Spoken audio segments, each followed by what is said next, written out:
Hi guys, today we'll delve into the case of a girl who disappeared from her bedroom in the middle of the night. Her sister, who shared the bed with her, told her something very strange, that a person in a wizard hat took her. This case remained unsolved for a whopping 35 years, but in 2024, the truth finally came to light.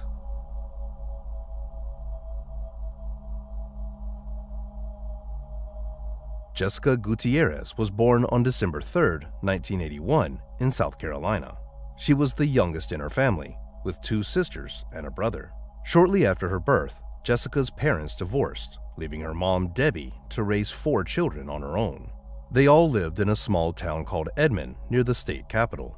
It was hard for Debbie to provide for all the children without any support. But despite this, the family were pretty close-knit. When Debbie was working, the older kids looked after Jessica, and when she had free time, Debbie tried to come up with something fun to do for all of them.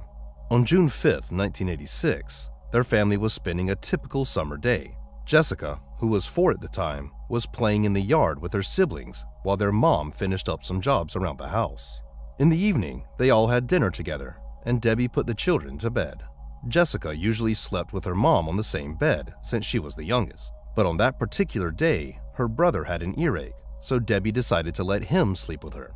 As a result, Jessica went to sleep with her older sisters. The eldest slept on a separate bed, and the other lay with Jessica. The next morning, Debbie woke up around 9 a.m. 6-year-old Rebecca, who slept in the same bed as Jessica, went into her mother's room and asked her to make cereal for breakfast. Debbie got out of bed, left her room, and immediately noticed that something was wrong.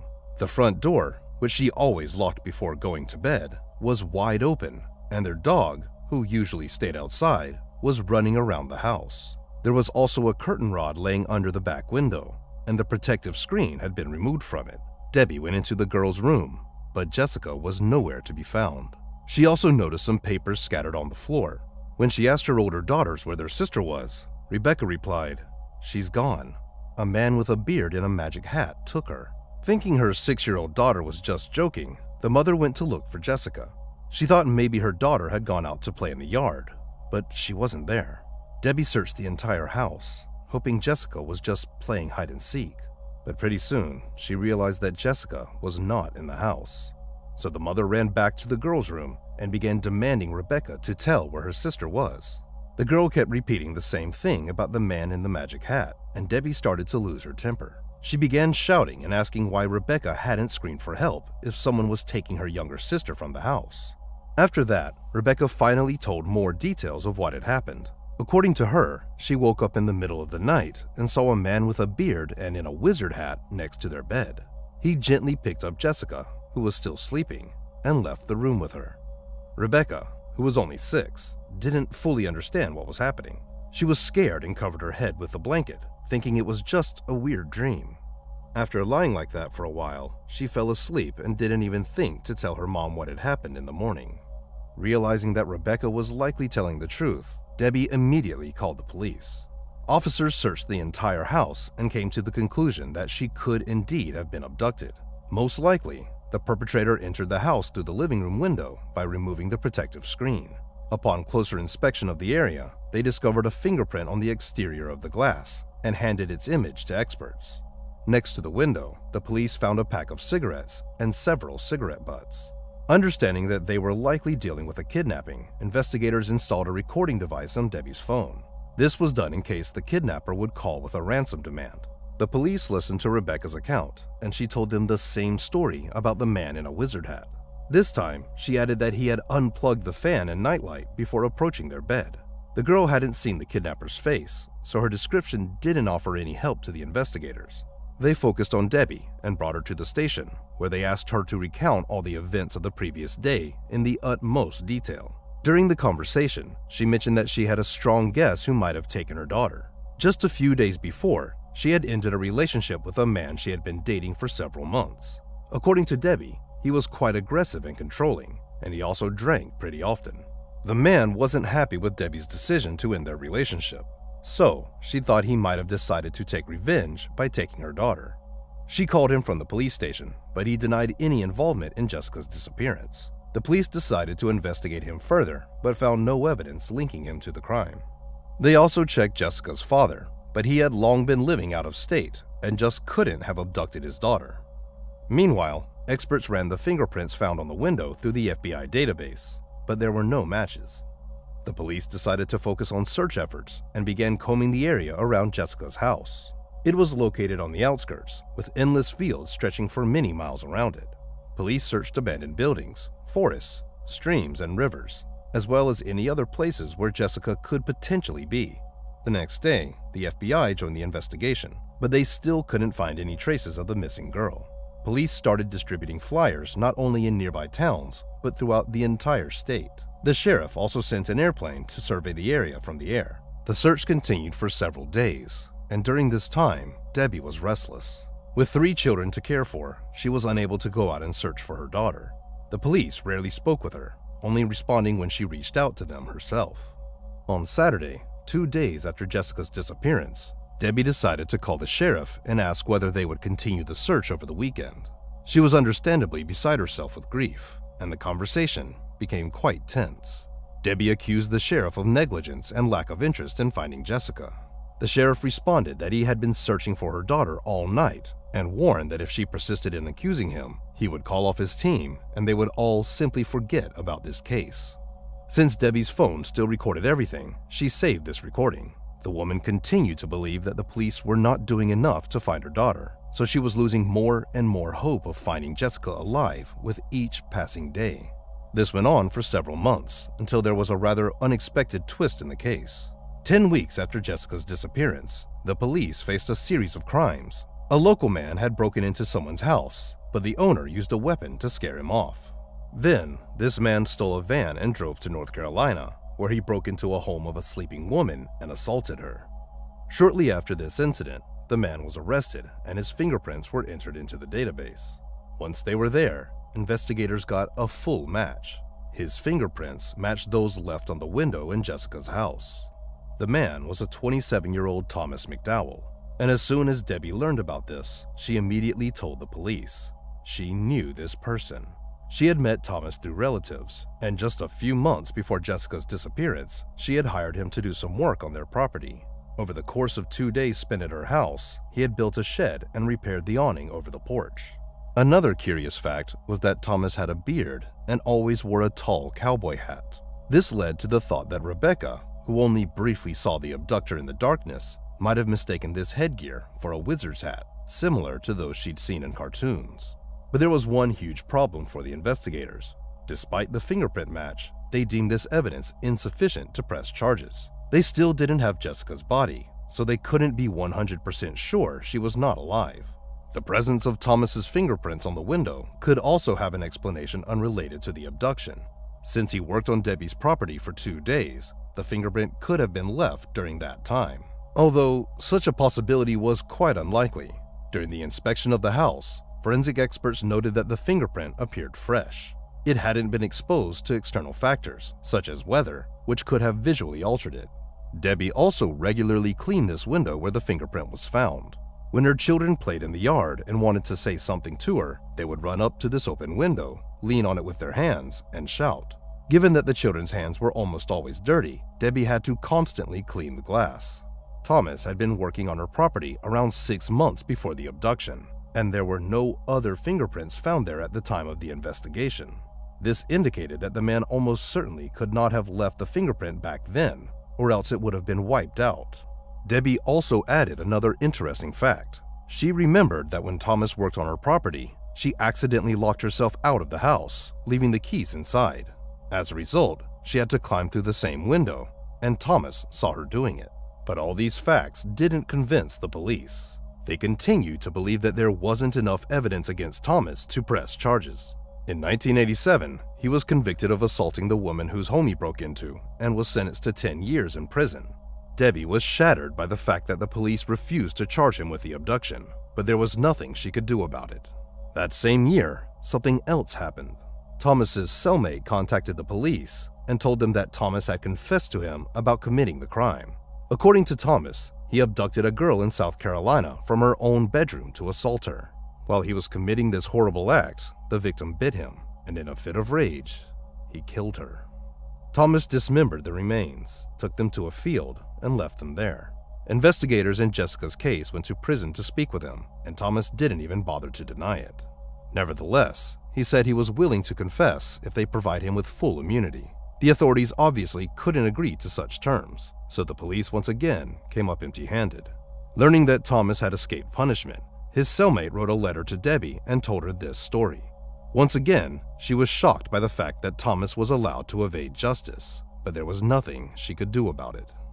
Frustrated by the police's lack of action, Debbie decided to conduct her own investigation. At one point, she located an abandoned car that had previously belonged to Thomas and inspected it. There, on one of the seats, she noticed threads and fabric fibers that matched the color of Jessica's pajamas, the one she wore the night of her disappearance. But the police didn't rush to pursue this lead. The fact that Debbie, without any special equipment or knowledge of forensic science, found fabric particles in some car seemed strange to them. In 1987, something else happened.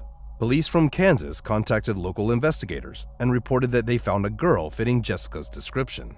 Her mother immediately flew there, but her hopes were instantly shattered. When she came to see the girl, just hearing her voice from the corridor was enough for her to realize it wasn't her daughter. Over the following years, Debbie gave several interviews where she accused the police of ignoring the obvious suspect, but it didn't yield any significant results. In 1990, Jessica's case was featured on a popular television program about unsolved crimes. This led to a new wave of tips, but unfortunately, they all turned out to be dead ends. A year later, Jessica became the first missing child of South Carolina for whom an age-progressed portrait was created. Considering it was the early 90s, such technology was quite new and experimental, but detectives hoped it could help identify Jessica all these years later. Unfortunately, despite all this, the case remained unsolved for many years. In 2007, 21 years after Jessica's disappearance, her mother once again publicly accused the local police department of inaction. This time, she gave reporters the recording of her conversation with the sheriff, where he told her he could call his men off and forget about this case. They reached out to the sheriff, but he stated that he hadn't stopped investigating the case all these years. The sheriff also said that after this conversation with Debbie, he not only didn't send his men home, but assigned even more officers to the investigation. Debbie also complained that for years she had been trying to get other agencies involved in this case, but each time the local prosecutor's office blocked these attempts. In the same year, 2007, they reviewed the case and confirmed that they didn't have any sufficient evidence, making it impossible to press charges against anyone at that time. In 2014, the sheriff faced charges related to fraud and bribery, leading to his dismissal and a 12-month jail sentence. 2 years later, the prosecutor was arrested for a hit-and-run while drunk, resulting in a $1,000 fine and his resignation. In 2021, after 35 years since Jessica's disappearance, the new sheriff named Jay Kuhn reopened the investigation with the FBI's help. 50 agents were assigned to this case, revisiting all available evidence and seeking new leads. Eventually, they not only concluded that there is enough evidence against Thomas McDowell, but also discovered new indirect pieces of evidence linking him to the crime. His relatives and friends revealed that the man drastically changed his appearance after Jessica's disappearance, shaving his beard and long hair and ditching his favorite cowboy hat. They also said that he smoked the same brand of cigarettes found near Jessica's home.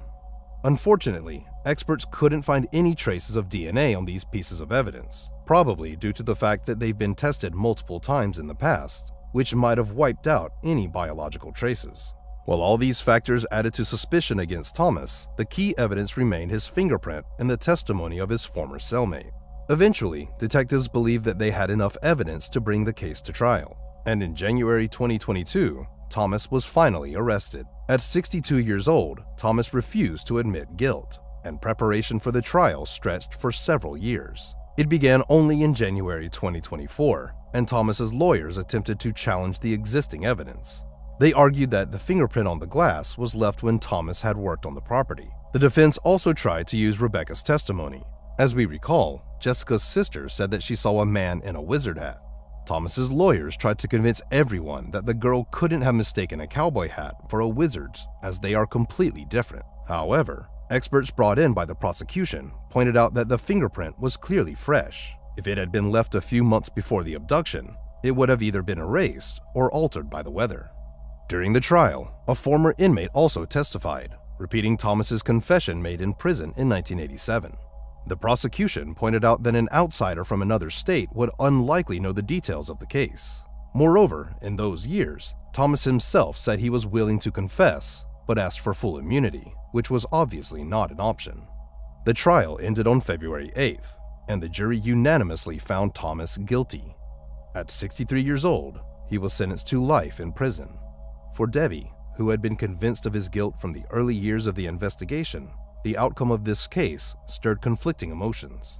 She was glad that the perpetrator was finally held accountable, but said that Thomas could have been arrested 36 years ago. Instead, the police allowed him to live a long life before facing justice. Debbie also still couldn't come to terms with the fact that her daughter's remains were never found all these years. She, along with the new sheriff, refuses to give up and will continue the search, but the chances of finding her daughter after almost 4 decades are quite low. Debbie Lynn Randall was born on August 21, 1962, in Marietta, Georgia. She grew up in a loving family with 2 older brothers.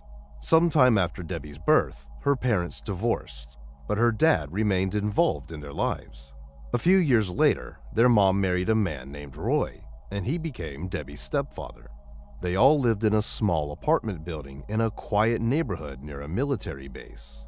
Debbie was a typical, cheerful kid who loved hanging out with friends and playing basketball. She also loved dolls.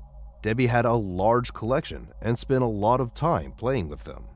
On January 13, 1972, when Debbie was 9 years old, she had dinner with her family. After that, her mom decided to send her to the laundromat, as she had done many times before. Debbie was supposed to keep an eye on the laundry while it washed, while someone else from the family would help her carry the clothes to the laundromat and back home. The laundromat was just a few hundred yards away from their home, right across the street, so her mom wasn't too worried about anything happening to her. Back then, it was quite common for parents to have their kids help with chores like laundry, and Debbie even made some friends with the other girls at the laundromat. On that day, her mom wanted to send Debbie's older brother along, but he wasn't feeling well and wanted to watch his favorite TV show. So, the mother asked her husband to take the laundry instead, and Debbie went along with him, grabbing a box of detergent on the way. Her stepdad dropped off the laundry, loaded it into 2 washing machines, and left, while Debbie stayed to wait for the wash to finish. After that, she was supposed to walk home and ask someone to pick up the clean clothes as she couldn't carry them all by herself. Sometime later, Debbie's mom noticed that she still hadn't returned, even though the laundry should have been done by then. It was getting dark outside, so she and her husband decided to walk to the laundromat, but Debbie wasn't there. The employee told them that she had left a while ago and hadn't come back since. Her mom became worried and started to walk around the nearby streets with Roy, searching for Debbie. Soon, they noticed something strange. A few dozen yards from the laundromat, in the parking lot next to one of the cars, there was spilled detergent. Since Debbie was carrying the box of detergent, her mom immediately thought it might have belonged to her. They continued to search the parking lot and the surrounding area, but there were no other signs of Debbie. Some neighbors who knew the family well also joined in to help with the search, but all their efforts yielded no results, and Debbie's mom decided to contact the police. The officers examined the area of the parking lot where the detergent was spilled and noticed their first potential lead. The detergent was scattered just inches away from a parked car, and on its door, they spotted several clear fingerprints. Those prints appeared fresh and were located significantly lower than the handle, which already seemed odd. The officers thought that at this exact spot, an unknown perpetrator might have grabbed the girl and touched the car in the process. They collected these prints and handed them over to forensic experts, while also beginning to search for the owner of the vehicle to confirm if the prints didn't belong to them. With no other leads, the police started combing the streets, trying to find new clues or witnesses. The laundromat employee mentioned that she hadn't noticed anything suspicious. Debbie had been sitting and waiting for the laundry to finish, then took her box of detergent and left the building. Most likely, she headed home to ask someone to pick up the clothes. The police soon found the first witness whose account immediately changed the course of the investigation. 12-year-old Sandra, along with her friend, was walking to the same laundromat, helping her carry dirty clothes. Suddenly, they saw a man grabbing a girl in the middle of the street and pulling her into his car, parked nearby the laundromat. The girl was screaming and trying to break free, but he slammed the door shut, got behind the wheel, and drove off. The man nearly hit Sandra and her friend. One of the girls started shouting after him, but he sped away. At the time, Sandra didn't realize she had witnessed an abduction. She thought the man was the girl's father or some other relative picking her up, while she wanted to stay out longer. Because of this, Sandra didn't tell any adults about what happened or report it to the police. Now, when she learned about Debbie's abduction, she provided investigators with crucial information. Based on her description, the perpetrator drove a dark pickup truck, likely a 1957 model according to her description. She described the man as young, white, with thick, dark hair. He wore a white t-shirt, jeans, and black work boots. Another girl who lived in the same building as Debbie also shared her observations. That evening, she was standing outside her apartment when a dark pickup truck drove past the building. At first, she thought it was her uncle behind the wheel, but when the driver stopped right in front of her and looked at the girl, she realized it wasn't him. According to her description, it was a white man with medium-length dark hair. She also provided investigators with a few more details about his appearance that she could remember. The girl mentioned that this man parked near their building, next to the same car where the spilled detergent would later be found. The police soon found another witness. A man who lived near Debbie's house was driving to the hospital to visit his wife. At one point, a dark pickup truck, likely a Dodge, nearly crashed into him before driving off recklessly. The driver appeared to be around 30 years old with dark hair. However, the most crucial detail was that the witness also saw a girl in his car, seemingly attempting to escape while the driver held her with one hand. After listening to all these accounts, the police had no doubt that Debbie had been abducted. They distributed information about the suspect's vehicle to all patrol units, and police artists created a sketch based on the testimonies of the three witnesses. While some officers were searching for similar vehicles and checking their owners, others organized extensive searches for Debbie. With each day, more volunteers and police officers from other towns joined in. In total, around 4,000 people were involved in the search, setting a record not only for the city, but for the entire state. Detectives also investigated various people who knew Debbie, including all male neighbors, her stepfather, and her biological father, but all of them were ruled out as suspects. Her father, who lived in the same city, learned about his daughter's disappearance at work and immediately joined the search efforts. Detectives checked previously convicted criminals living within a few-mile radius of Debbie's home, but they didn't find any suitable suspects among them. The extensive search efforts continued for over 2 weeks without yielding any results. This went on until January 29th, when several students joined the search teams and were sent to explore the wooded area several miles from Debbie's house. After spending nearly 5 hours there, one of them suddenly noticed tracks on the ground leading from the trail into the depths of the forest, as if something had been dragged there. Following the tracks deeper into the woods for about 150 feet, they stumbled upon a human body and immediately called the officers. They quickly realized that they had found Debbie Randall. She was wearing the same clothes described by her mother on the day of her abduction, a lavender dress and a dark blue zip-up jacket with a hood. However, her shoes were missing. She had socks on, but her lavender shoes were nowhere to be found. She had received these shoes as a Christmas gift just a few weeks before her disappearance, and she loved them very much. Her body was handed over to medical experts, who determined that she had died from strangulation. The victim had also been sexually assaulted. Experts found a single dark hair on her body, most likely belonging to the killer. Since DNA analysis was not used at that time, experts couldn't do much with this evidence. They examined it under a microscope and, based on their knowledge at the time, concluded that it belonged to a man aged between 18 and 30 years old. Debbie's clothing was also covered in dirt, and lacking other leads, detectives decided to examine it more thoroughly. They contacted a geologist and asked him to work with their forensic team. Together, they determined that some of the dirt consisted of a particular type of clay mined less than 10 miles from their city. The geologists confirmed that it was indeed the unique northern Georgia clay that couldn't be found anywhere else nearby. There were also other dirt stains, different from the first. They were traced back to another type of clay mined by a local company just 2 miles from where the body was discovered. Based on this information, detectives theorized that the perpetrator didn't kill the victim immediately. Instead, he drove her to remote areas where those types of clay were located. Most likely, he initially took her out of town, where he sexually assaulted her. Then, he drove to the location where the second type of clay was mined, killed her, and took her to the forest, dragging her body behind the trees and leaving it there.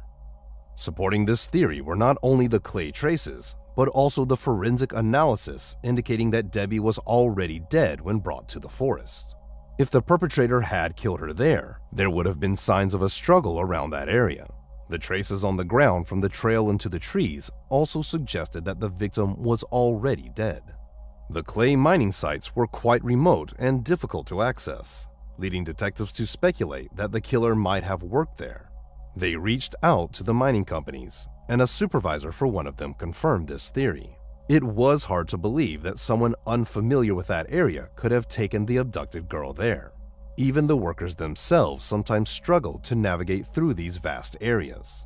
Police checked employees from both companies, trying to find a man matching the description or the similar vehicle, but it didn't lead to anything.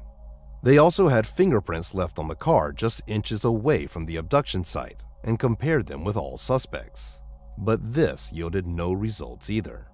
The news of Debbie's brutal murder shook the entire city, and thousands of people came to bid farewell at her funeral.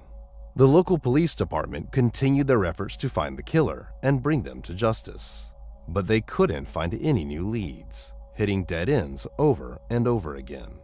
Eventually, the case remained unsolved for many years. Detectives continued to work on it, checking dozens of suspects, but they couldn't establish their involvement.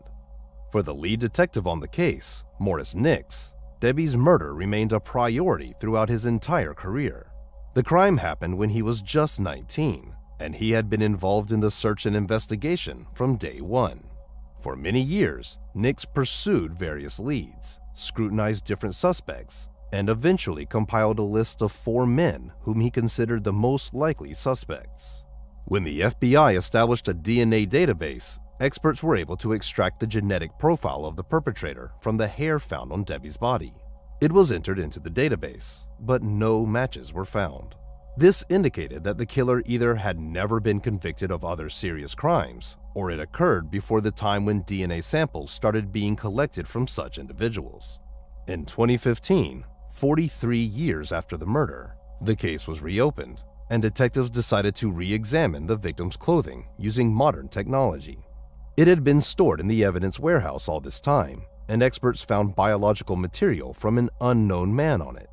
However, over the years, it had degraded significantly, resulting in a partial profile. In 2018, Debbie's mother, who had hoped for decades to see the police arrest her daughter's killer and hold him accountable, gave an interview. She said that after Debbie's murder, she couldn't bear to live in the apartment where everything reminded her of her loss. She moved to another city, and year after year, the lack of progress in the investigation slowly destroyed her. She also said her only desire now is to see the closure of this case before her time comes. Unfortunately, that was not meant to happen. Just a few weeks after the interview, she passed away to cancer at the age of 78, and she was laid to rest next to her daughter. Sandra, who witnessed the abduction at the age of 12, also spoke out in an interview. She said that she had never stopped blaming herself over the years. According to Sandra, she believed she could have stopped the perpetrator and prevented the abduction, even if it meant taking Debbie's place and dying instead of her. In 2019, the local police department received additional funding, enabling them to request a more detailed analysis of Debbie's clothing. This time, experts were able to extract a full DNA sample from it, but the perpetrator's DNA still wasn't in the FBI database. Debbie's father was also interviewed, and he shared that not a day had gone by over the decades when he didn't think about Debbie. He still kept a box of her old photos, hoping for only one thing: to reunite with his daughter in heaven. In 2022, shortly after the interview, he passed away. In the same year, detectives focused all their efforts on the one lead they had: DNA. They reached out to a company in Florida specializing on an innovative DNA analysis method called genetic genealogy. The police handed over all the biological samples they had collected over the years and waited. Experts created a profile of the unknown man and began searching for his relatives in public genetic databases. They needed to find people who had uploaded their DNA because family members' genetic material has similarities. Modern tools can detect even distant relatives. After examining thousands of potential relatives of the killer, investigators narrowed down their search to a family living in Marietta in 2023. They asked them to provide DNA samples, and they agreed. The analysis showed that the killer was indeed their close relative, so experts looked into their family more carefully. They soon identified the most likely owner of the killer's DNA sample: a man named William Rose. However, there was a problem. Rose had taken his own life in 1974, just 2 years after Debbie's murder. But detectives were determined to finally close this case, no matter what. They obtained a warrant to exhume his grave, and experts took a direct DNA sample from his remains. After 51 years since Debbie's murder, the police finally got a full match. William Rose was indeed the killer. At the time of the murder, he was only 24 years old and had never been a suspect. It turned out that his relatives lived in the same building as Debbie's family. Rose regularly visited them, so investigators believed that he might have seen the girl on multiple occasions. Perhaps that evening he was headed to visit his relatives, but saw Debbie coming out of the laundromat and heading towards her home. Based on the testimonies of her neighbors and other witnesses, Rose pulled into the parking lot between the victim's house and the laundromat, left the engine running, got out, grabbed Debbie, and then drove north. Perhaps he immediately headed to the clay quarry, which was located in that direction. It's worth mentioning that Rose didn't have any other criminal record. Either he didn't commit anything serious besides Debbie's murder, or he simply didn't get caught. At the time the case was solved, the only living close relative of the victim was her older brother, Melvin. He attended the press conference where they announced the discovery of the culprit and thanked everyone who had worked on his sister's case for over half a century. He also said he wished his mom could have lived to see this moment, but added that she was now in heaven with Debbie. Karen Snyder was born on July 29, 1948, in the small American town of Cedar Lake, Indiana. She grew up in a very large family with 2 brothers and 3 sisters. In high school, Karen met a boy named Paul, and they decided to get married when she was just 17. Shortly after, Karen became pregnant, and in 1966, their daughter Paula was born. Even though Karen was only 18 at the time, she and her husband were ready and happy to start their own family. They moved to a town called Calumet, Illinois, where Paul's parents lived. The family settled on the same street as his parents, just a few houses away, allowing them to see Paul every day and spend a lot of time with their granddaughter. Calumet, with a population of about 25,000 residents, was located not far from Chicago and considered a very safe place to live. Karen spent most of her time taking care of their child, while Paul got a job at the local railroad. On November 12, 1966, Paul went to his night shift around 2 p.m. A few hours later, he tried to call Karen, but she didn't answer. This was unusual because she was supposed to be at home and couldn't have left their 2-month-old daughter alone. Concerned, he called his parents, who lived just a few houses away, and asked them to check on Karen.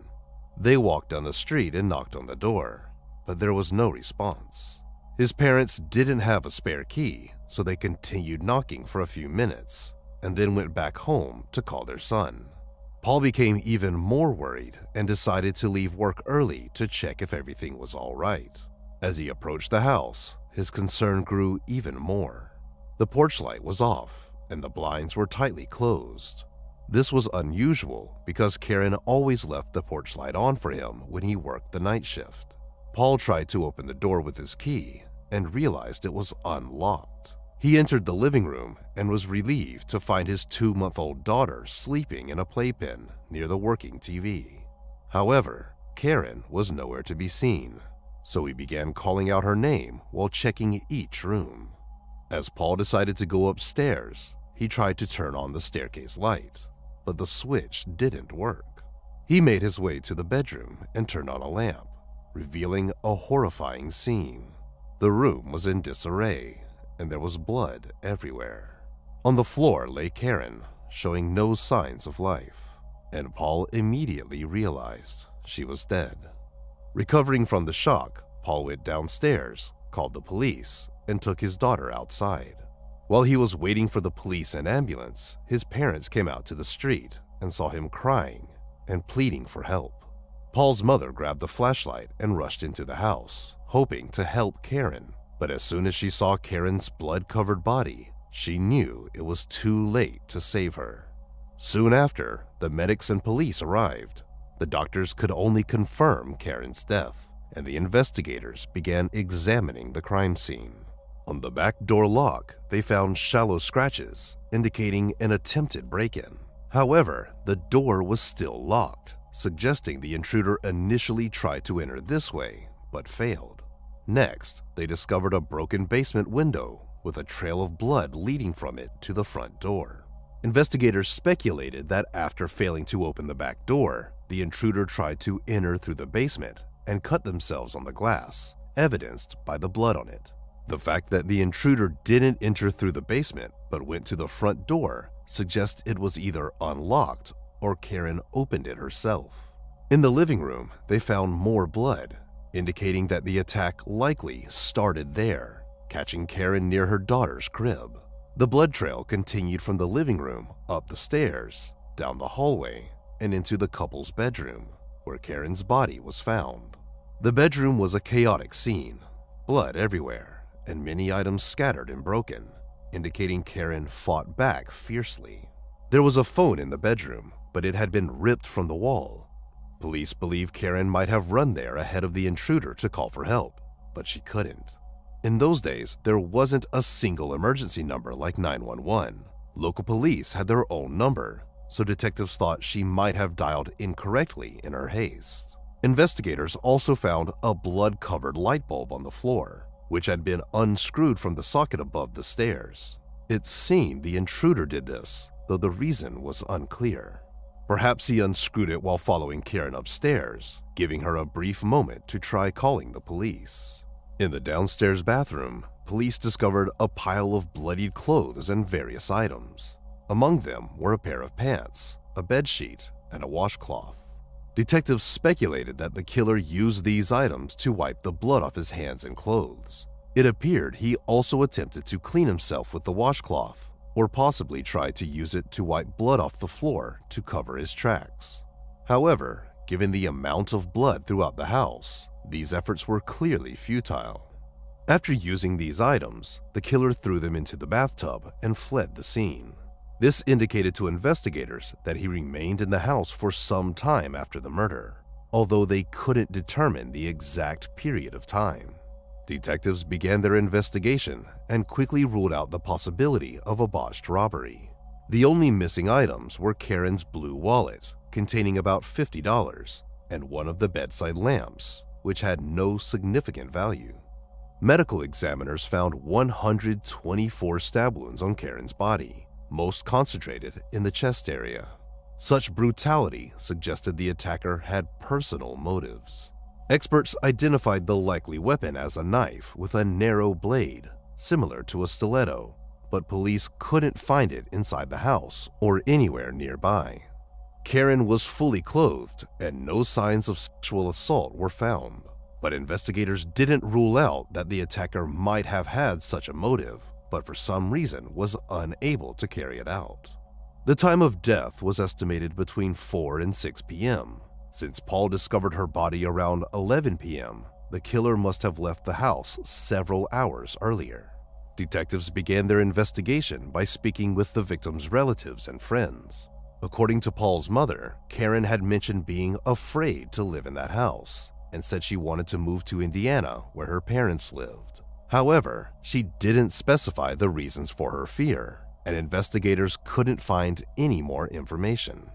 Karen's neighbors also provided an interesting observation. Their dog, which usually barked at the slightest noise, remained quiet that evening. With no other leads, the police turned their focus to Karen's husband, Paul. In such crimes, the spouse is often the primary suspect, so they began investigating him. After analyzing the evidence from the house, detectives concluded that the attempted break-in at the back door and the broken basement window might have been staged. The killer was likely someone familiar with Karen, but tried to make it appear as if a random intruder had committed the crime. This suggested that either Karen willingly opened the door to the killer, or they had a key. Investigators began interrogating Paul while also trying to establish whether he had the opportunity to commit the crime. They considered the possibility that he might have killed Karen before leaving for his evening shift, as he had left home after lunch that day. They also checked whether he remained at work for the entire shift, or if he had left at any point. Paul denied any involvement in the murder, but the police continued to view him as the prime suspect. With almost no evidence, they attempted to obtain a confession from him, repeatedly calling him in for questioning. But despite this pressure, Paul consistently maintained his innocence. Karen's funeral took place 6 days after the murder. Besides family and friends, detectives also attended the ceremony and soon noticed something weird. One of the pallbearers had a deep wound on his forehead and a bandaged hand. The police identified this man as James Barbier, a friend of both Paul and Karen. He worked with Paul at the railroad and had done some repairs in the house shortly before the murder. Karen knew James pretty well and might have opened the door for him. Investigators began looking into James and discovered that on the evening of the murder, he had gone to a local hospital with serious injuries to his hand and face, requiring stitches. This aligned with the evidence suggesting the killer injured himself on the broken basement window glass. James became the second suspect, and detectives brought him in for questioning. He denied any involvement in the murder, explaining his injuries by saying that he had been returning home drunk from a bar that evening, tripped over a stump in the dark, and hurt himself on some splinters. James's wife confirmed that he came home that night drunk, with a bandaged hand and a cut on his forehead. She mentioned that he was acting weird and was visibly shaken, but she added that James was an alcoholic and frequently got heavily drunk, so this behavior wasn't unusual. When police interviewed individuals who frequented bars in Karen's neighborhood, they found witnesses who had seen James there that day. However, they couldn't pinpoint the exact times he was present. When experts finished analyzing the evidence from Karen's house, they found something intriguing. As suspected, there were 2 different types of blood. One matched Karen's blood type, while the other belonged to a different blood type, the same as James's. Although this blood type match was not proof of James' guilt, detectives decided to arrest him, hoping he would confess. They also cleared Karen's husband of suspicion, as none of the blood samples matched his type. James continued to deny his involvement, insisting that his injuries were from his fall. The police hoped forensic experts might find some additional evidence, but they faced disappointment. The fingerprints collected from the crime scene were smudged, and without DNA analysis, they couldn't make any progress with the blood evidence. Eventually, they had to release James and continued searching for new leads.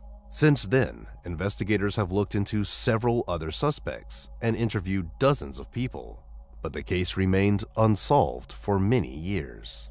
Karen's murder forever changed their small town, once considered safe. Residents remembered the brutal crime for a long time and wondered who could have committed it. At the time, police did not reveal the identities of the suspects, including James, so only Karen's relatives and close friends knew of his potential involvement. In later interviews with reporters, they said they truly believed James was guilty, but without solid evidence, proving his involvement was simply impossible. Karen's father passed away in 1973, 7 years after the tragedy, and her mother died in 1977. Neither of them ever found out who killed their daughter.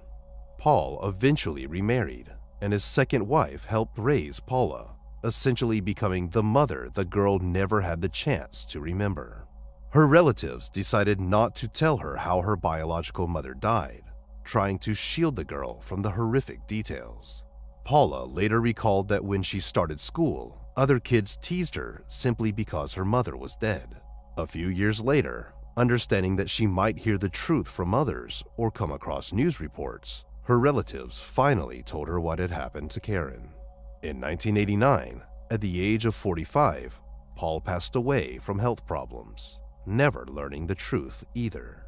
For decades, there was no progress on the case. Paula occasionally gave interviews to journalists, expressing her hope to bring the culprit to justice and mentioning that she regularly contacted the local police department to ask about any new developments. But they always replied that there were no new leads, and the case remained unsolved for many years.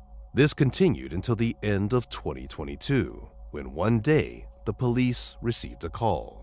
A 29-year-old man contacted the police department responsible for Karen's case, inquiring about any new developments. The man explained that he had known about this crime his whole life, as his grandmother talked about it since he was a kid. It turned out they were distant relatives of Karen's family, and the man was curious whether the police had made any progress in solving the mystery. He said that he had been reading newspaper clippings about the case at work and wondered if there were any modern technologies that could help solve it. And this prompted him to reach out to the police. To his surprise, the police department decided to reopen the investigation following his call. Naturally, none of the original detectives were still around, so a new team began reviewing all the available materials from scratch. They discovered that almost all the evidence, except the blood samples collected from the floor, had not only been preserved, but was also well maintained over the past 56 years. This included Karen's clothing and various items from her home. The detectives sent all the remaining evidence to the lab, where experts began examining each item with modern tools. Meanwhile, the police re-interviewed everyone connected to the case who was still alive. 16 months after the investigation was reopened, detectives received a long-awaited call from the lab.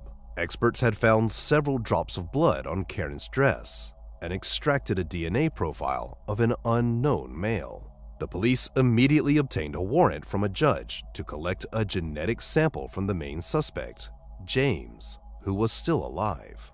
They quickly got his sample, sent it to the lab, and soon received confirmation. James's DNA matched the blood found on Karen's dress. This confirmed that James, who was just 21 years old at the time of Karen's death, had been in her home the day she was murdered and had initially lied about how he got his injuries. On April 29, 2024, the police returned to James's home, and the 79-year-old man was finally arrested for murder. Upon being informed of the DNA match, James did not deny anything and confessed to the crime.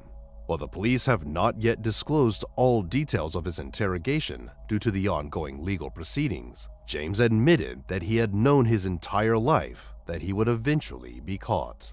James has been charged with first-degree murder and was released on bail due to his age and severe health conditions. Given James's state, the risk of him fleeing was considered nearly non-existent. However, Karen's relatives were upset because they had already suffered enough seeing the killer live freely for over 50 years. As for the motive, it remains unknown. The first hearing took place at the end of May, and more details are expected to be revealed only after the trial. According to the main theory reported by journalists, James had feelings for Karen and was jealous of her husband since she married him. Additionally, James was indeed heavily intoxicated that evening, which may have driven him to commit the crime. Karen's relatives expressed their gratitude to the detectives for finally bringing James to justice. However, given his health issues, even if James lives to see prison, he is unlikely to spend much time there. Karen's daughter, who was 57 at the time of James's arrest, said she received the best call of her life when she learned that her mother's killer had finally been caught.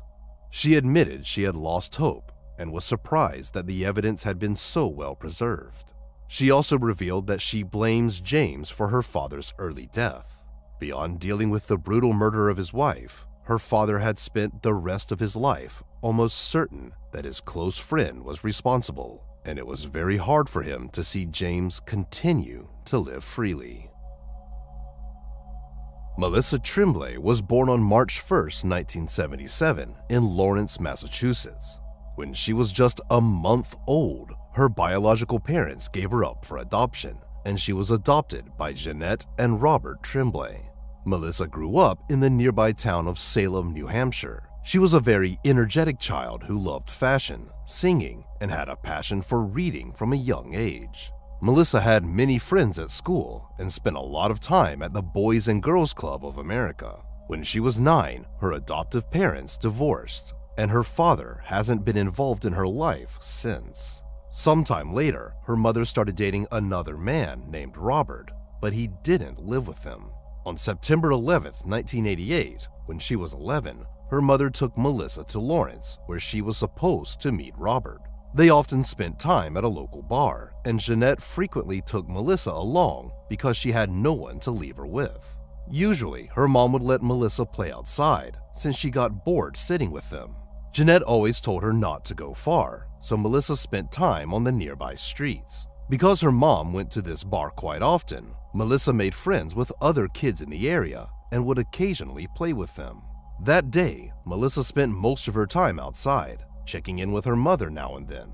During one of these visits, the bartender made her some popcorn.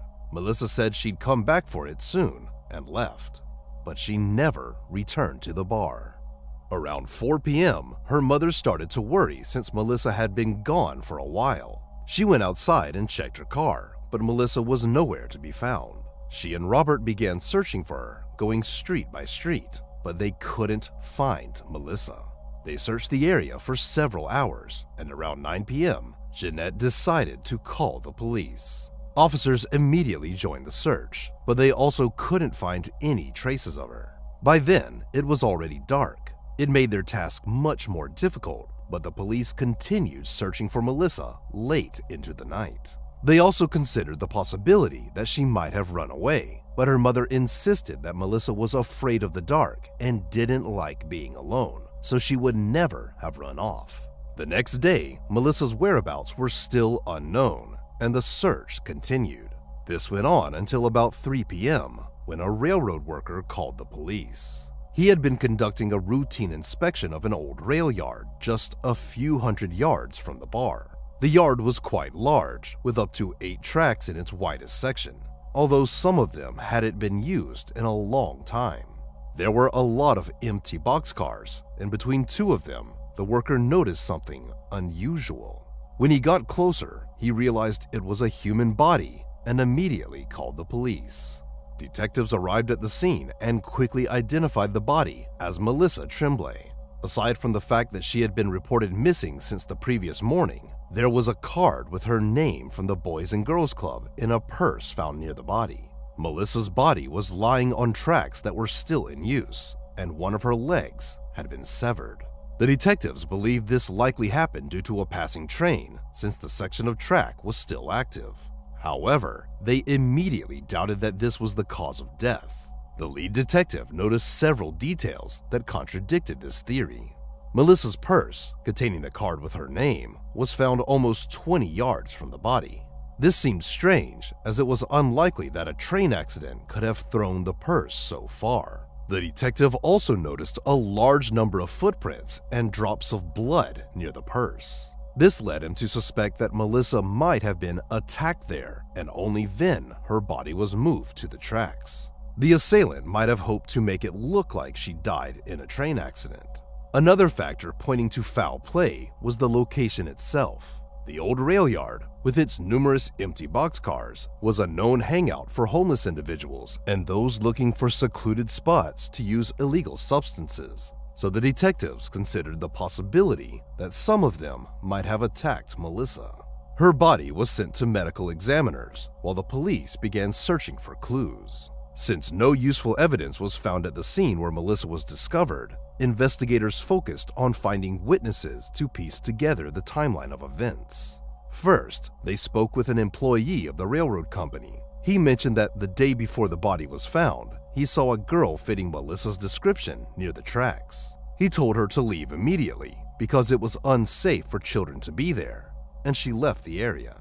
Next, the police found a woman living not far from the bar. She said she had known Melissa for several months because her children had become friends with Melissa, and she often visited their house. On that day, Melissa had come over to invite her children to play, but the woman told her they were grounded and couldn't go out, so Melissa left alone.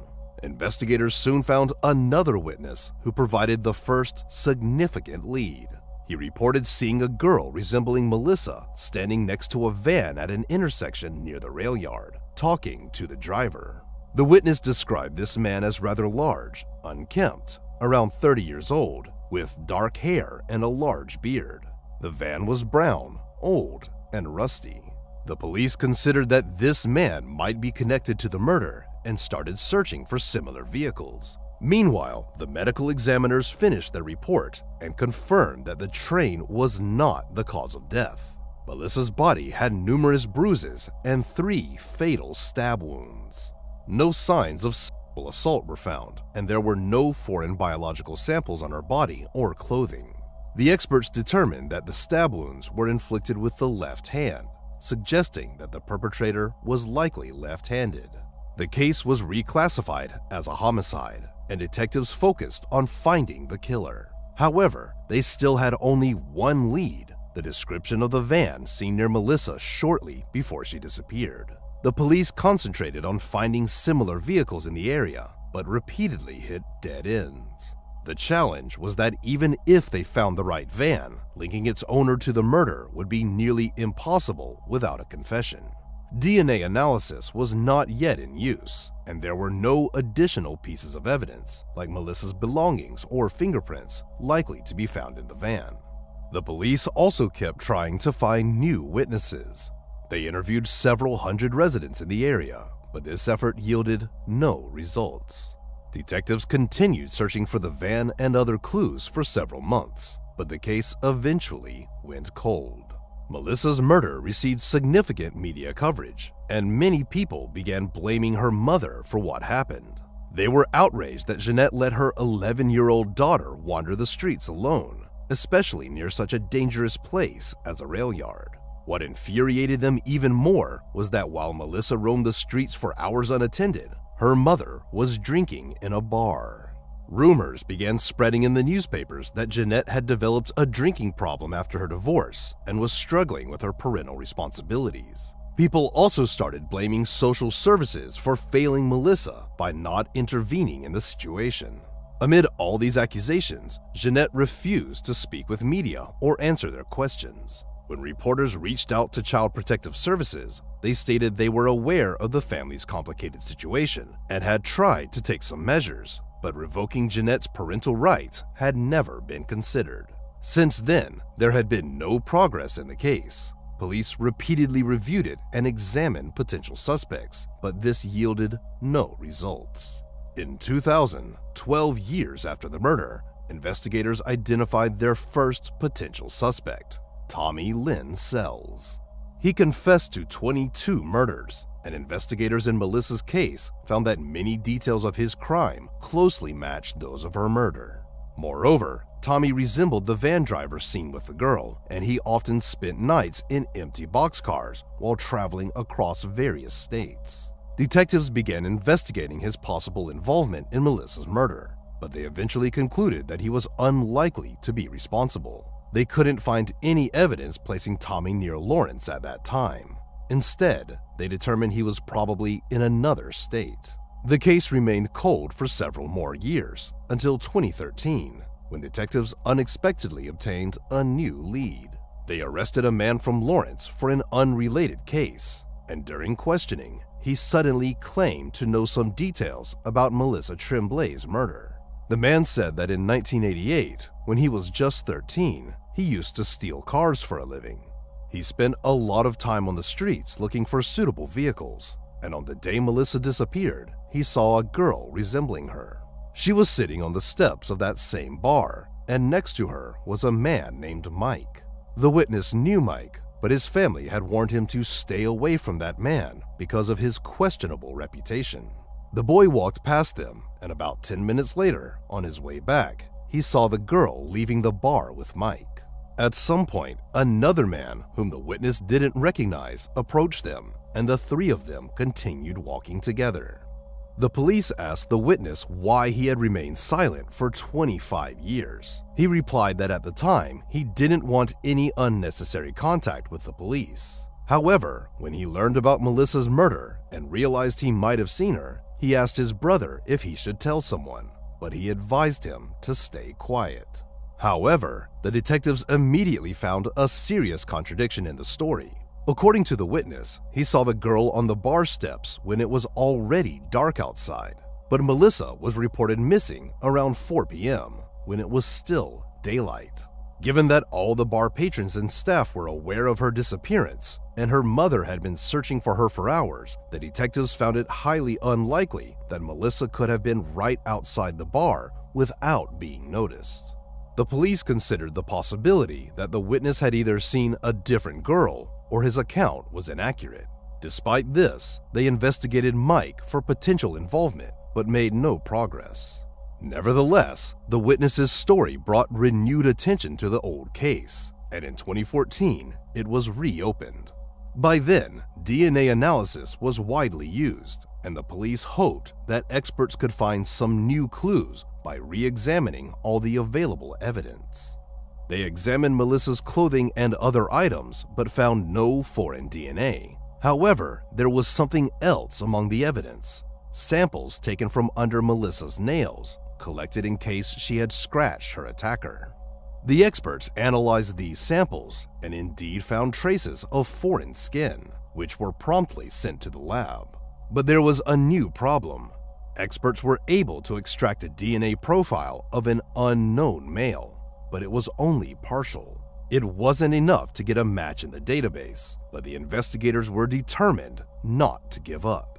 Sometime later, they reached out to a company specializing in genetic genealogy. The company analyzed the sample and began searching for potential matches in available databases. This was a challenging task because they had to work with a partial profile, which made it impossible to identify the person with absolute certainty.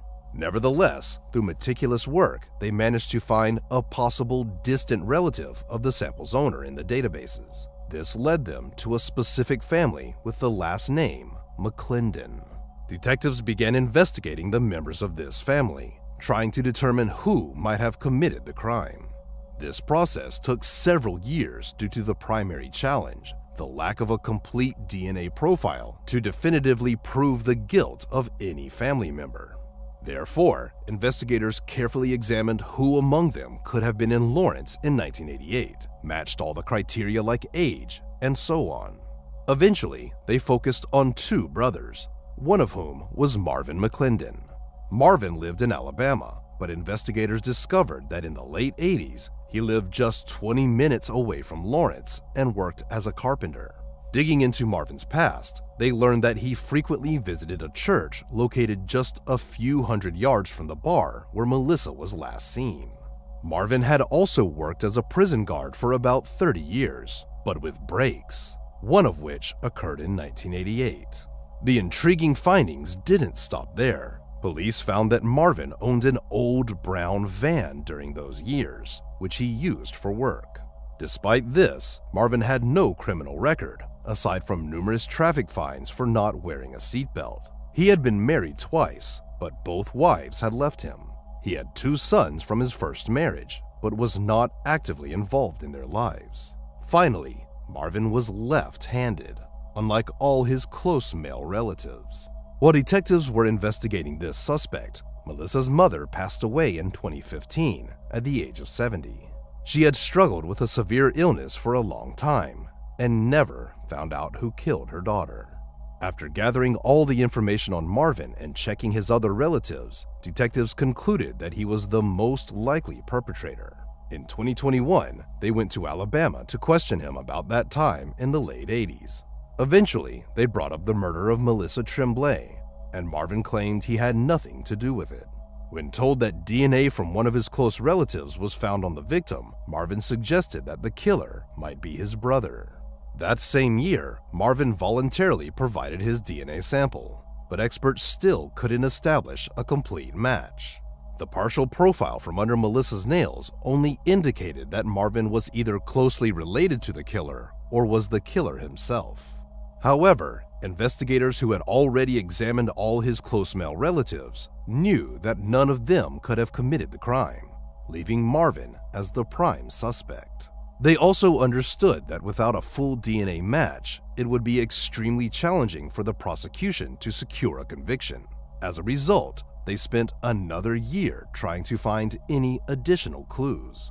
Detectives also checked Mike, the man whom the 13-year-old boy claimed to have seen with a girl resembling Melissa on the bar steps. After obtaining his DNA sample, experts determined that it didn't match the skin particles found under the victim's nails, ruling him out as a suspect.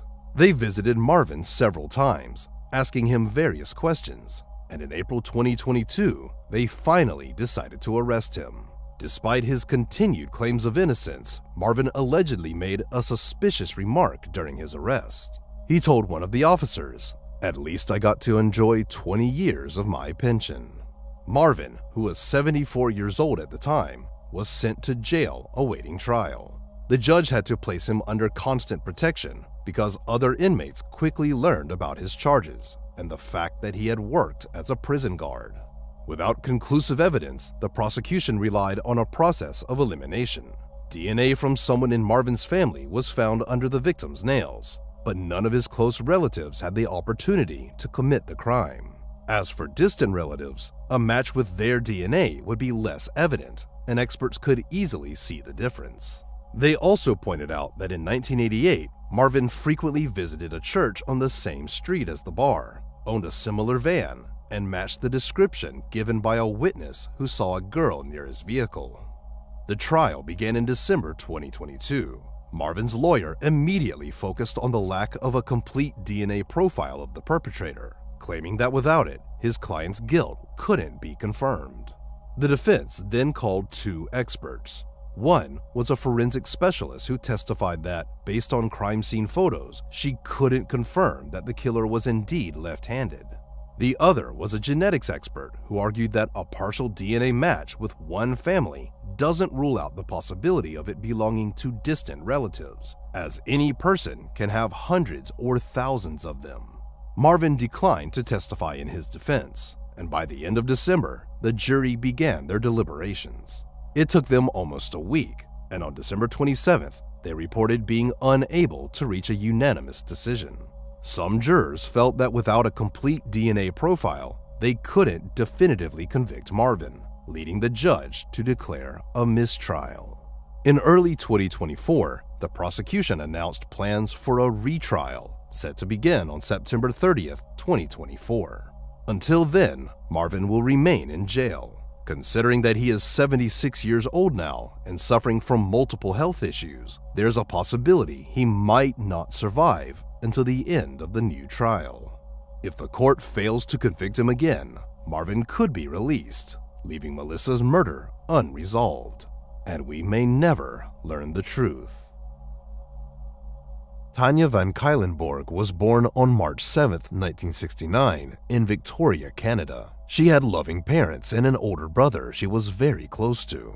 From a young age, Tanya loved animals and even considered becoming a veterinarian someday. She also wanted to travel and explore the world. In high school, she went to Paris with her best friend, and that trip made her dream of traveling even stronger. Shortly before graduating high school, when she was 18, Tanya met a boy named Jay Cook. They went to the same school, but Jay was 2 years older. They met through a mutual friend after he had graduated, and soon they began dating. Even though Tanya wanted to be a veterinarian, she decided to take some time before going to college so she could travel. After finishing high school, she got a job at a cafe to save money for these plans, and she also worked as a dog walker. Jay also didn't go to college after high school. Instead, he helped his father with their small family business installing heating systems.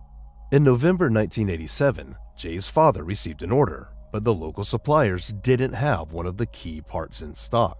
The nearest place to buy it was Seattle, in Washington state. Jay's father decided it would be quicker and cheaper to get the part himself, rather than order it for delivery. However, he was swamped with work and knew he couldn't fit the trip into his schedule. So, he asked his son to go to Seattle instead of him, and Jay agreed. Jay wanted to help his father with the business, but he was also excited for another reason. He decided to invite Tanya, knowing she would likely enjoy the trip. At that time, they had been dating for about 6 months, but their relationship wasn't very serious. Jay hoped that the trip would change that and bring them closer.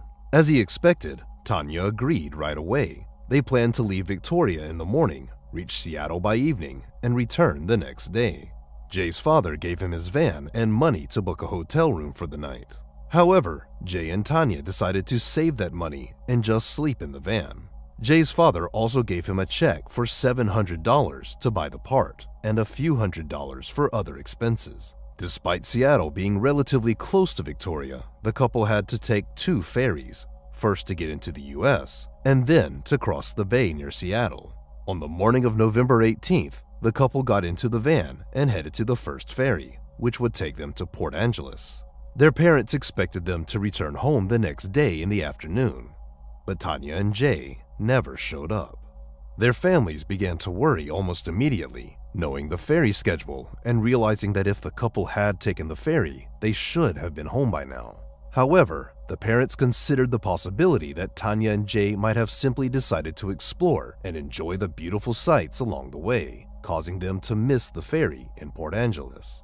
As time passed and there was still no sign of them, Tanya's parents called Jay's parents. By the afternoon, they were seriously concerned that something bad had happened.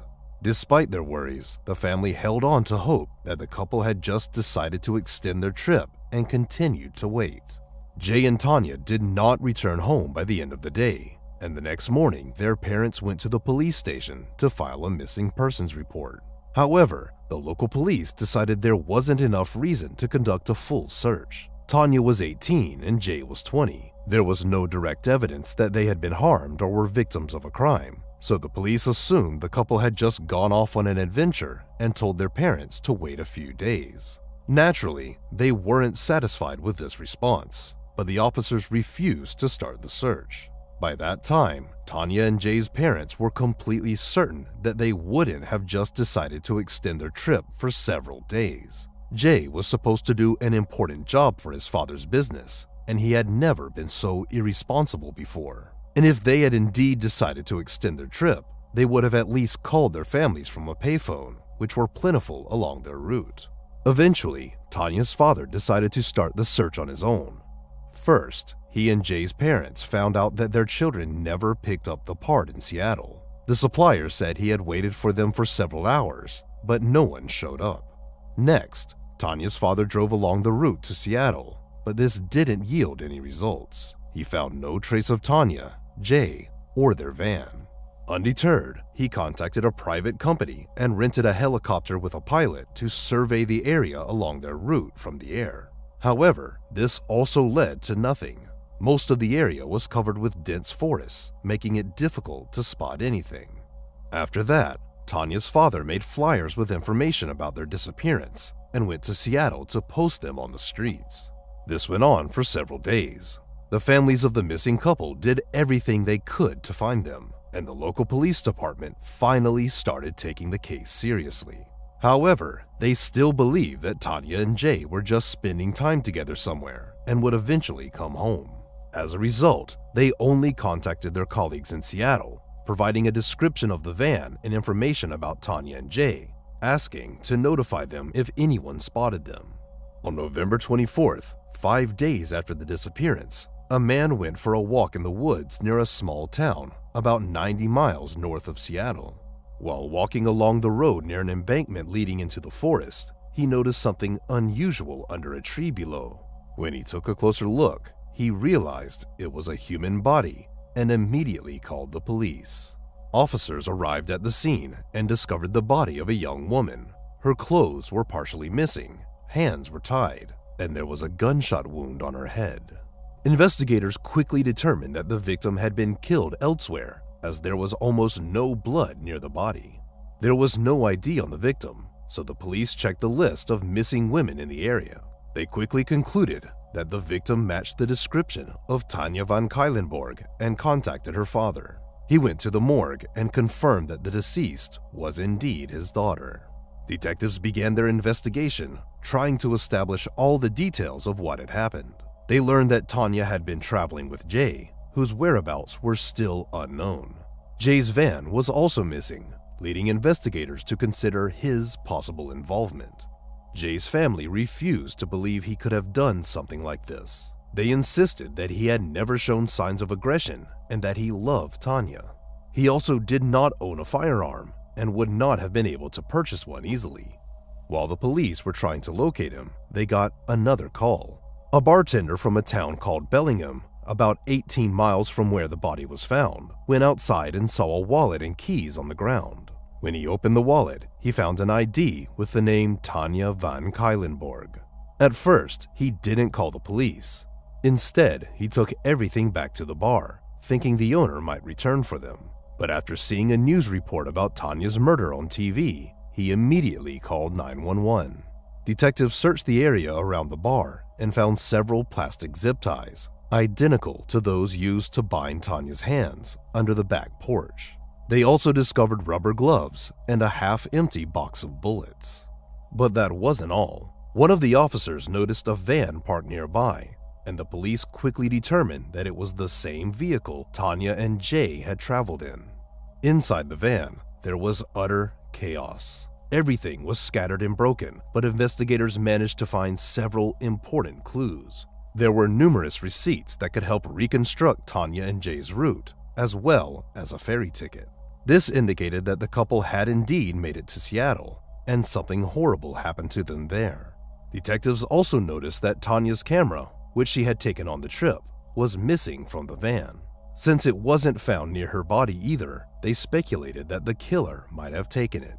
The interior of the van was covered in blood. Forensic experts collected these samples and sent them to the lab, hoping that this evidence would bring them closer to solving the case. At that time, DNA analysis was just starting to be used in criminology, but it had already helped solve several cases. The lab in Seattle conducted the analysis and found 3 blood samples: Tanya's, Jay's, and an unknown man's. Since the FBI's DNA database did not exist yet, it was impossible to identify the third person without a direct comparison. Nevertheless, detectives realized that Jay was likely not involved in the murder and stopped considering him as the main suspect. They now faced other questions. Was he still alive? And where was he?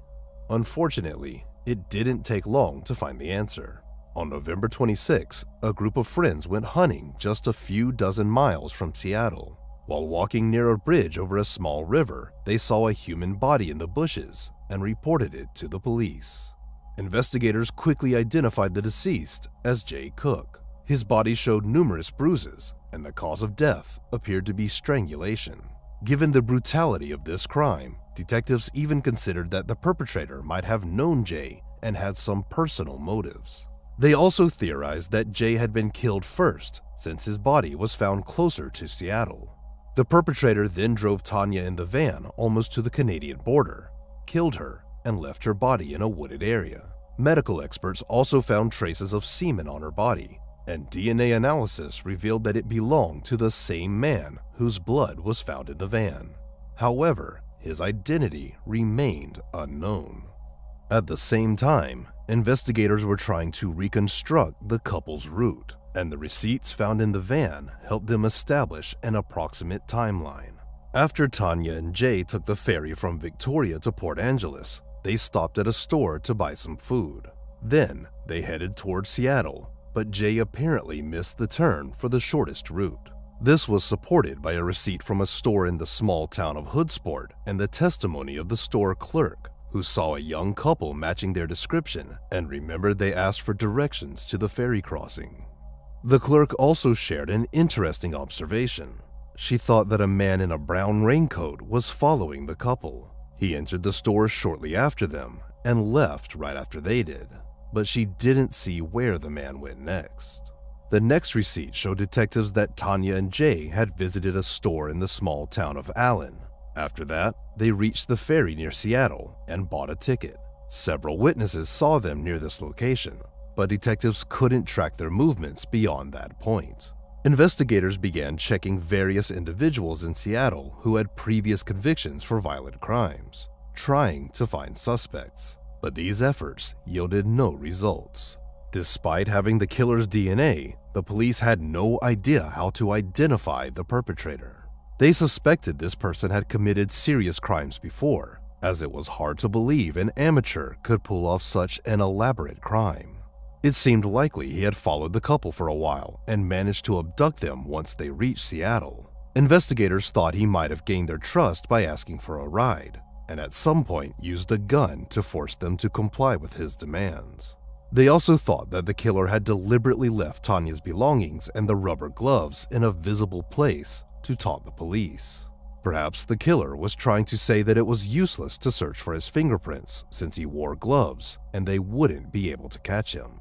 It's worth mentioning that forensic experts found several fingerprints on the van that did not belong to Tanya or Jay. However, the police doubted they belonged to the killer, given that he likely wore gloves. These prints were not in any databases, so they did not bring investigators any closer to catching the perpetrator. For the next few weeks, detectives continued to search for new leads or witnesses and checked various suspects, but none of these efforts yielded results. This continued until December, about a month after the murders, when something unexpected happened. Tanya and Jay's family started receiving letters and postcards from someone claiming to be the killer. In these messages, the sender confessed to the crimes, mocked the victims' families, and said the police would never catch him. Investigators tried to trace the sender, but this was extremely difficult in those days. All they could determine was which cities the letters were sent from, but this information did not help identify the perpetrator. The letters continued to arrive on a regular basis, often during holidays, which investigators believed was the sender's way of causing the families even more pain. Police also found that the letters were sent from different cities and states, indicating that the sender traveled around the country. However, they weren't entirely sure that the sender was the killer. In high-profile cases, it's not uncommon for people to torment the victims' families with fake letters claiming to be from the perpetrator. Unfortunately, fake letters from supposed perpetrators are a common thing. Since then, there was no significant progress in the case for many years.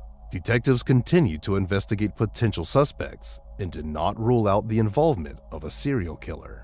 This theory was supported by the fact that 2 other couples had been abducted in the same part of the state in recent years, although the police found the connection between these cases tenuous.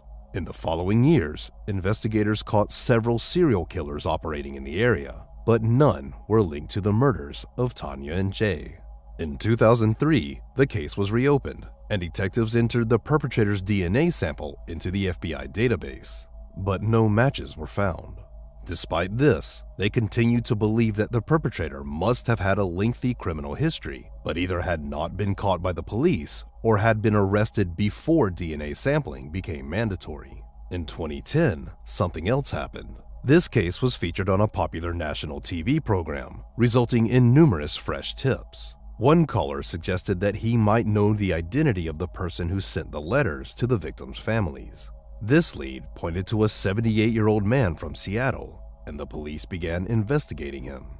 It turned out that this man had traveled extensively around the country during those years, and the location of his trips matched the cities from which the letters were sent.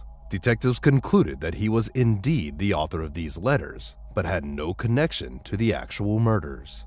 This individual clearly suffered from severe mental health issues, and his DNA did not match the blood and semen samples from the crime scenes. This confirmed that the letters were written not by the real perpetrator, but by a completely unrelated person. The case remained cold for several more years. In 2018, detectives learned about Parabon, a company offering to create composite sketches of individuals based on their DNA samples. Given the lack of any other leads, investigators decided to try this method. Parabon experts created estimated sketches of the killer at different ages, and the police distributed these images to the media, hoping someone might recognize the man. However, it led nowhere. Despite this, the investigators refused to give up and decided to try another method, genetic genealogy. Parabon experts uploaded the killer's DNA sample to public databases and began searching for any distant relatives of the perpetrator. Soon, they identified a possible second cousin of the killer and started tracing her family tree. They were searching for a man who lived in Seattle or its vicinity in 1987 and matched all the criteria, including age. With the help of his cousin, they eventually identified their suspect, a 55-year-old man named William Talbot. He lived in a Seattle suburb and worked as a truck driver. Before they could arrest him, police needed to confirm that the killer's DNA matched his. They surveilled William for a couple of days and eventually retrieved a coffee cup he had discarded. The saliva sample from the cup provided a DNA profile that was a perfect match. In mid-May 2018, 30 years after the murders, investigators finally arrested William. He denied any involvement, and the case went to court. The trial began in 2019, and the defense attorneys tried to challenge the primary evidence, the DNA. They argued that the semen on Tanya's body could have resulted from consensual intercourse. They also pointed out that the prosecution had no other evidence directly linking William to Jay's murder. However, the prosecutor had a strong counterargument. As we remember, back in 1987, experts found fingerprints on the van that did not match Tanya or Jay, nor did they match anyone in the database at the time. Now, experts compared these fingerprints to William's, and they were a match. Another crucial piece of evidence came from William's friend. He testified that he saw a brown van outside William's house in 1987, which clearly didn't belong to him. This suggested that William might have driven the van to his house, although it was unclear whether this was before or after the murders. William also lived only a few miles from where Jay's body was found, indicating he was familiar with the area. None of William's relatives attended the trial, but they did share quite a bit with the investigators. They described William as always being very aggressive, and other family members were genuinely afraid of him. Because of this, most had cut off contact with him after he had moved out. When they learned about the charges against him, none were surprised that William could have committed such crimes. The prosecution's theory was that William had asked Tanya and Jay for a ride to Seattle under some pretext. Once they arrived in the city at night, he used a gun to force them to drive to a remote area. He then killed them at different locations, discarded Tanya's belongings and the van in another town, and remained off the police radar for the next 30 years.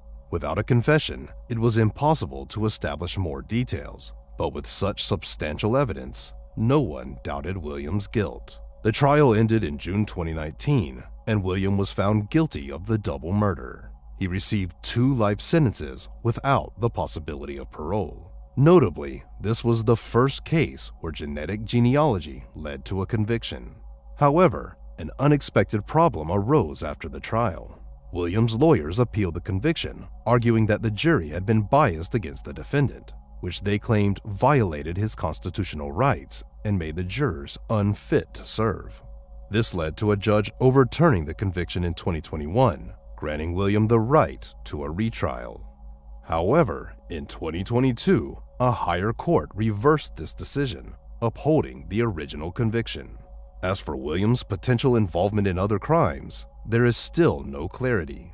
He had previous convictions for minor and medium offenses, but had never been charged with murder. Investigators still believe William may be linked to other unsolved cases, because the murder of Tanya and Jay did not seem like the work of an amateur.